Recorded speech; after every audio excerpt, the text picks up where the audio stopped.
స్నానం చేసే నీళ్ళలో కొన్ని వస్తువులు కలుపుకొని స్నానం చేస్తే సమస్త శుభాలు చేకూరతాయి.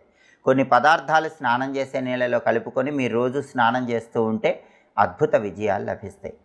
వాటిలో ముఖ్యమైనది పసుపు. ప్రతిరోజు చిటికెడు పసుపు నీళ్ళలో కలుపుకొని స్నానం చేస్తే గురుబలం పెరుగుతుంది, ఆర్థికంగా బాగుంటుంది, వివాహ ప్రయత్నాలు అనుకూలిస్తాయి, ఉద్యోగపరంగా అభివృద్ధి కలుగుతుంది. అలాగే రోజు వాటర్ కానీ గులాబీ రేకులు కానీ రోజు స్నానం చేసే నీళ్ళల్లో కలుపుకొని స్నానం చేస్తే శుక్ర బలం పెరుగుతుంది. సినిమా టీవీ రంగాల్లో, సంగీత నాట్య రంగాల్లో అవకాశాలు బాగా కలిసి వస్తాయి. భార్యాభర్తల మధ్య గొడవలు తగ్గిపోతాయి.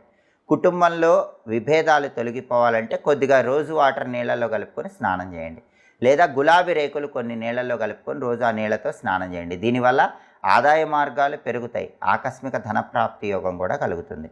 అలాగే స్నానం చేసే నీళ్ళలో రోజు కాసి నువ్వులు కలుపుకొని ఆ నీళ్ళతో స్నానం చేసినట్లయితే అనారోగ్యాలు తొలగిపోతాయి.